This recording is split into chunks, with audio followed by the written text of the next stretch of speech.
नमस्कार दोस्तों, आज का वीडियो BLS पर यानी कि बेसिक लाइफ सपोर्ट या CPR।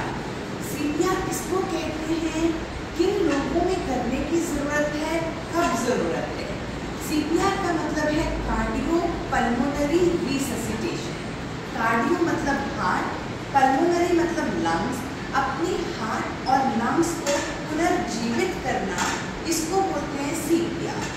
इसकी ज़रूरत कब पड़ती है और किन लोगों को पड़ती है और इसको किस तरीके से किया जाता है, आज हम इस वीडियो पे पूरी बात करेंगे। आपकी दोस्त doctor Seema Shahi from doctor Seema's med talks.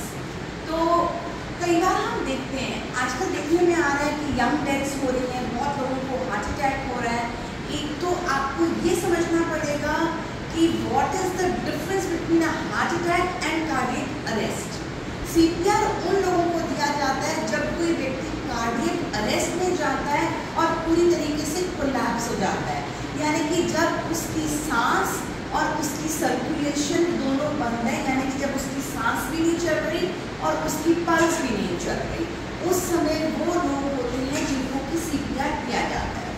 Supposing आपके सामने कोई दोस्त है आपका, आपके ऑफिस में है, आपके घर में है या सड़क पर है और वो एकदम कोलैप्स कर जाता है, एकदम वो व्यक्ति बेहोश होकर गिर जाता है, तो आप हर किसी को नहीं CPR दे सकते। आपको देखना पड़ेगा क्या उसकी सांस चल रही है, क्या वो रिस्पॉन्स कर रहा है और क्या उसकी पल्स चल रही है। ये सब चीज़ें देखने के बाद भी आप CPR देंगे। तो ये किस तरीके से होता है। CPR के लिए आपको एक निमोनिक याद करने को बोलूँगी, डॉक्टर्स यानी कि DRS ABCD, डॉक्टर्स ABCD। ये आपको चीज़ अगर याद रहेगी तो आप CPR दे सकेंगे इजीली। D का मतलब डेंजर। सपोजिंग आपके घर में कोई व्यक्ति कोलैप्स कर गया या आपके ऑफिस में कोई व्यक्ति कोलैप्स कर गया या सड़क पर आपने देखा कोई दुर्घटना हुई और कोई व्यक्ति बिल्कुल बेहोश हो गया, तो इसका मतलब डेंजर है। डेंजर है और उस डेंजर को आपने भांप लिया है। अब उस डेंजर पे आप किस तरीके से काम करेंगे। सबसे पहली चीज़ है CPR देने से पहले कि आपको सीन सेफ्टी देखनी है। सीन सेफ्टी का मतलब है अगर आप के कोई व्यक्ति जो कोलैप्स किया है उसको कोई इलेक्ट्रिक शॉक लगा है, कोई बिजली की तार लगी है या किसी को कोई सांप काटा है या वहाँ पर आग लगी हुई है, अगर आप या किसी का एक्सीडेंट हुआ है और वो सड़क पर गिरा है, आप उसी समय अगर उधर जाकर CPR देंगे तो आपको क्षति पहुँच सकती है। हो सकता है वो बिजली की तार आपको भी शॉक दे दे, या अगर आप सड़क पर चलेंगे तो कोई गाड़ी वाला आप ही को ठोक के चला जाएगा आगे से। तो इस तरीके से आपको अपनी सीन सेफ्टी देखनी बहुत ज़रूरी है, यानी कि क्या वो जगह आपके लिए सुरक्षित है या नहीं है। ये CPR देने का सबसे पहला प्रिंसिपल और सबसे पहला फैक्टर है। इसका मतलब D मतलब डेंजर। उसके बाद आ रहा R मतलब रिस्पॉन्स। क्या जो व्यक्ति गिरा है वो रिस्पॉन्स दे रहा है कि नहीं दे रहा। कई दफ़ा क्या होता है किसी की शुगर कम हो गई और वो चक्कर खा के गिर गया, या किसी का BP लो हो गया, वो चक्कर खा के गिर गया, पर ऐसे लोगों को आपको CPR देने की ज़रूरत नहीं है क्योंकि वो रिस्पॉन्ड करेंगे। तो आप रिस्पॉन्स के लिए कैसे करेंगे। जैसे सपोजिंग ये एक व्यक्ति है और आपको देखना है कि उनको CPR देने के लिए क्या वो रिस्पॉन्स कर रहे हैं कि नहीं कर रहे, तो रिस्पॉन्स आपको बहुत तेज़ी से उनसे पूछना पड़ेगा, यानी कि you will tap on the shoulder. It is better to tap on the shoulder. जैसे कि ये एक अननोन व्यक्ति और मैं इनसे पूछूंगी, उठिए भाई साहब, क्या आप मुझे सुन सकते हैं, क्या आपको समझ में आ रहा है कि मैं आपसे बात कर रही हूँ। आपने रिस्पॉन्स देने की कोशिश करी but there is no response from the concern person. अब रिस्पॉन्स नहीं है, डेंजर आपने भांप लिया, सीन सेफ्टी के लिए आप उस व्यक्ति को किसी तरीके से उठा के एक फर्म जगह पर ले आए और वहाँ लाकर आपने उस व्यक्ति को लिटा दिया। आपने रिस्पॉन्स देखा, रिस्पॉन्स नहीं है। एक बात आपको इधर ही बताना चाहती हूँ, CPR किसी को भी और हर व्यक्ति को आना चाहिए। It is not only a matter for a medical faculty कि किसी डॉक्टर को ही आना चाहिए या नर्सिंग स्टाफ को आना चाहिए। आपको, मुझे, आपकी सिक्योरिटी गार्ड को, आपके घर में किसी को, हर व्यक्ति को आना चाहिए सो दैट वक्त आने पर किसी की जान बचा सके। क्योंकि ये तभी दिया जाता है मेडिकल हेल्प आने से पहले, अगर आप व्यक्ति की मदद कर सकते हैं। क्योंकि आपके पास सिर्फ और सिर्फ 5 या 7 मिनट का समय होता है कि आप एक व्यक्ति की जान बचा सकें अगर टाइमली CPR स्टार्ट हो जाता है। वरना उस व्यक्ति के हार्ट को ब्लड सप्लाई नहीं मिलेगी, ब्रेन को ब्लड सप्लाई नहीं मिलेगी और इरिवर्सिबल लॉस हो जाएगा, यानी कि उस व्यक्ति को वापस लाना नामुमकिन है। क्योंकि ये एक स्थिति है जो आपको नहीं पता कि वो व्यक्ति जीवित है या उसकी मृत्यु हो चुकी है। अगर वो जीवित है तो हम उसको शायद बचा सकें और इस दुनिया में अपना एक अच्छा कर्म कर सकें। तो आपने रिस्पॉन्स देखा, आपने देखा कि वो व्यक्ति का कोई रिस्पॉन्स नहीं है। अब आप क्योंकि ये एक ऐसी प्रक्रिया है जो आप अकेले नहीं कर पाएंगे, आप थक जाएंगे, तो you will have to shout for help. 70% जो केसेस होते हैं वो घर में होते हैं, 20% रोड एक्सीडेंट्स होते हैं, 10% ऐसे केसेस होते हैं जो अस्पताल में होते हैं जहाँ की आपको हेल्प इजीली मिलेगी। तो अगर घर में किसी को है या आपके ऑफिस में है या कहीं पर भी सड़क पर है तो आपको मदद के लिए गुहार लगानी है, आपको आवाज़ लगानी है कि प्लीज़ काली शर्ट वाले भाई साहब मेरी मदद कीजिए, फटाफट आप एम्बुलेंस को कॉल कीजिए, है ना। मतलब you will have to specify the person, क्योंकि आप उस व्यक्ति को जानते नहीं हैं, आप अननोन लोगों के बीच में खड़े हैं। तो जब तक आप स्पेसिफाई नहीं करोगे, साथ वाला बोलेगा मुझे बुलाया, सामने वाला बोलेगा मुझे बुलाया, you need to specify very well कि काली शर्ट वाले भाई साहब प्लीज़ आप फटाफट एम्बुलेंस बुलाइए। अगर आपकी सिचुएशन इतनी बुरी है कि आपके पास कोई नहीं है, आप अकेले हो, तो प्लीज़ अपना फ़ोन ऑन करें और फटाफट अपना इमरजेंसी नंबर डायल करके आप एम्बुलेंस को कॉल कीजिए और अपनी लोकेशन बताइए कि इस जगह पर कोई व्यक्ति गिर गया है और उसको आपकी मदद है चाहिए, उसको अस्पताल की ज़रूरत है, आप प्लीज़ यहाँ पर पहुँचिए। ये सारी प्रक्रिया एवरीथिंग, ये सब कुछ ही मिनट्स और सेकंड्स के अंदर करना पड़ेगा। हार्डली आपके पास 2 या 3 मिनट का समय है बिफोर स्टार्टिंग द CPR। आपने देखा सीन सेफ्टी आपने अपना ली, पेशेंट को एक हार्ट सरफेस पे लिटा दिया, रिस्पॉन्स नहीं है पेशेंट का, you have shouted for the help. Now comes ABCD। आपको देखना है ये ABC आपको एक ही बार में करना है, यानी कि A for airway, B for breathing, C for circulation.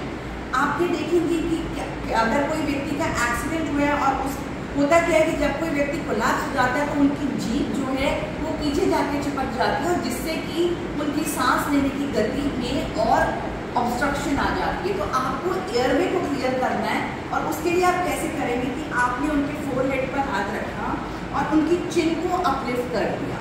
तो इससे आप किसी तरीके से देख सकते हैं क्या एयरवे क्लियर है या नहीं है, और जो जीभ पीछे को गई है आप उसको वापस नॉर्मल लेकर आ सकते हैं। इसी टाइम के साथ साथ आपने मरीज की ब्रीदिंग देखनी है। ब्रीदिंग का मतलब क्या, वो सांस ले रहा है कि नहीं ले रहा। एक नॉर्मल व्यक्ति जब सांस ले रहा है तो उसकी छाती ऊपर नीचे हो रही है, वो आपको अपनी नज़रों से देखना है कि सारी चीज़ों का समावेश एक साथ होना चाहिए। आपकी आंखें देख रही है कि छाती ऊपर नीचे जा रही है कि नहीं जा रही है, उसकी सांस वो ले रहा है कि नहीं ले रहा। आप एक उंगली रख सकते हैं या अपने कान से सांस की आवाज़ सुन सकते हैं। तो आपने ब्रीदिंग देख ली, साथ ही साथ अब आप सर्कुलेशन देखेंगे, पल्स देखेंगे, यानी कि तो पल्स नॉर्मली हम रेडियल पल्स देखते हैं, पर ऐसे सिचुएशन में मरीज का ब्लड प्रेशर बहुत ज़्यादा गिर चुका होता है और आपको यहाँ पे पल्स बहुत फीवर या नहीं मिल पाती, तो बेस्ट प्लेस होती है कि आप कैरोटिड पल्स देखें। ये वो आर्टरी है जो डायरेक्टली आपके ब्रेन को ब्लड सप्लाई कर रही है। तो आप अपने पेशेंट के गले की तरफ देखेंगे, ये जो हमारा एडम्स एप्पल है, जो एक उभरा हुआ एक चीज़ होती है, उससे आप बिल्कुल साइड पर चलेंगे, 3 उंगलियां साथ लेके, और एक आप महसूस करेंगे एक हल्का सा गड्ढा आता है। आप अपनी भी आप लोग जो भी वीडियो को देख रहे हैं, आप अपने आप से भी इसको देख के देख सकते हैं कि सेंट्रल अपनी नेक से आप अपनी साइड पर अगर धीरे धीरे चलेंगे तो एक गड्ढा आता है, और उस गड्ढे के अंदर और इस मसल के बीच में यहाँ पर एक आर्टरी है, कैरोटिड आर्टरी, जिसको कि आप ऐसे साइड पे जाके इधर आप ये आर्टरी को पैल्पेट कर सकते हैं। तो उससे आपको पता चल जाएगा क्या मरीज की पल्स चल रही है या नहीं चल रही है। एक यहाँ पर आपको एक बात बता देना चाहती हूँ कि कभी भी दोनों कैरोटिड आर्टरीज को एक साथ मत देखिएगा। आप अपनी ब्रेन की आर्टीरियल सप्लाई को, ब्लड सप्लाई को बंद कर देंगे रोक देंगे और मरीज की डेथ हो सकती है। तो हमेशा एक ही तरफ की देखिएगा, कभी भी दोनों एक साथ नहीं देखनी है। अब आपने देखा ना पेशेंट का रिस्पॉन्स है, ना ही पेशेंट सांस ले रहा है, कोई ब्रीदिंग नहीं है, कोई पल्सेशन नहीं है। Now this is the patient who needs CPR. इस मरीज को कार्डियोपल्मोनरी रिससिटेशन यानी कि उसके हार्ट को और उसके लंग्स को पुनर्जीवित करने की जरूरत है। और आपके पास समय केवल 5 से 6 मिनट है, जिसमें से 2 से 3 मिनट का समय आप ऑलरेडी गंवा चुके हो। तो immediately start with CPR. CPR करने के लिए देखिए उस टाइम पर आपकी मनोस्थिति कैसी होती है ये जानना बहुत मुश्किल है, क्योंकि हर व्यक्ति डर गया होता है कि आप एक जान के साथ डील कर रहे हो and you are not a doctor, तो आपको थोड़ी परेशानी हो सकती है। इससे सबसे पहली चीज़ है कीप काम, शांत रहें। अगर आप शांत रहेंगे तो कुछ उसका कर सकेंगे, अगर आप ही हबड़ा दबड़ी में रहेंगे तो आप उसकी मदद नहीं कर पाएंगे। तो आपने ये देखना है क्या कौन सी जगह है जहाँ से आपको चेस्ट कंप्रेशंस देने हैं।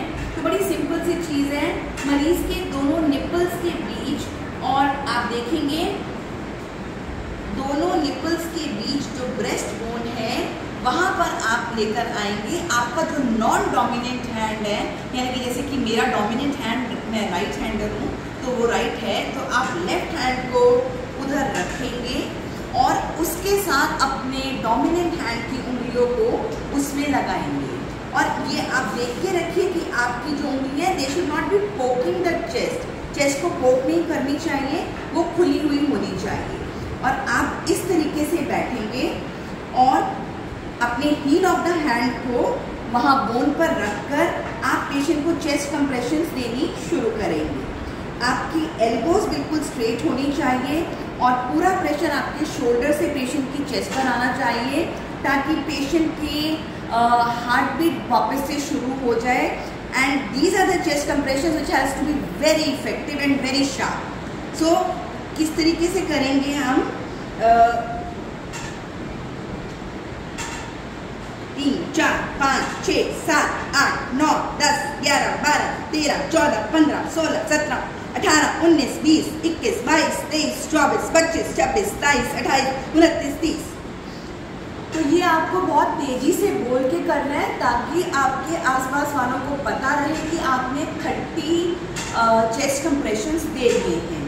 30 चेस्ट कंप्रेशन जो देंगे उसकी डेप्थ कम से कम 5 सेंटीमीटर होनी चाहिए, तभी आपका जो हार्ट है वो बीट करेगा। अदरवाइज आप सिर्फ चेस्ट की मसाज कर रहे हैं, जिससे कोई फायदा नहीं होने वाला। आफ्टर एवरी 30 चेस्ट कंप्रेशंस आपको 2 रेस्क्यू ब्रीथ देनी है। कोविड के बाद अगर आपको नहीं ठीक लगता किसी पेशेंट को रेस्क्यू ब्रीथ देना, तो आप इस चीज़ को छोड़ के you can continue with chest compressions. अगर आप अकेले हैं तो आप सिर्फ चेस्ट कंप्रेशंस देते रहें।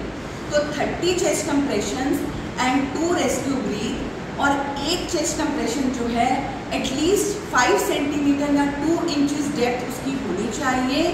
और आपको ये देखना है कि आफ्टर एवरी चेस्ट कंप्रेशन आपकी छाती ऊपर को उठती है, यानी कि चेस्ट रिकॉइल होती है या नहीं होती। चेस्ट को रिकॉइल होने का समय देना बहुत ज़रूरी है। तो 30 चेस्ट कंप्रेशंस, 2 रेस्क्यू ब्रीदिंग और 1 मिनट में कम से कम 100 से 120 चेस्ट कंप्रेशंस आपको देनी अनिवार्य हैं, तभी मरीज की आप मदद कर सकते हैं। और ये चेस्ट कंप्रेशंस तब तक देंगे जब तक कि मेडिकल हेल्प आपके पास नहीं आ जाती, एंड कोशिश करके एक दूसरा रेस्क्यूअर भी आपके साथ हो, सो दैट आप इजीली मरीज का सीपीआर कर सकें। तो इस तरीके से आप मरीज की जान बचा सकते हैं, उसको सीपीआर देके उसके हार्ट के को और उसके लंग्स को पुनर्जीवित करके। और अगर जब आपकी मेडिकल हेल्प आ जाती है तो D is for automated external defibrillator. ये एक डिफिब्रिलेटर है जो खुद ब खुद आपको बताएगा। उसके 2 पैचेस होते हैं, एक उसका इधर आएगा, एक उसका इधर आएगा। उसकी फ़ोटो बनी होती है, वो खुद बताएगा। It is like a DC shock. वो शॉक देगा, वो बोलेगा कि आप लोग दूर हट जाएं, तो आप सबको दूर हटना होगा। वो शॉक देगा। कई दफ़ा क्या होता है कि जब मरीज़ का वो AED लगता है, जब वो शॉक मिलता है तो मरीज़ जीवित हो भी जाता है। तो वो मशीन खुद से बताती है कि मरीज़ को शॉक देना है या नहीं देना है, दोबारा देना है, और वो आपको भी मरीज़ से दूर होने के लिए बोलेगी। तो इस तरीके से मरीज़ का CPR करके हम व्यक्ति की जान बचा सकते हैं। Thank you.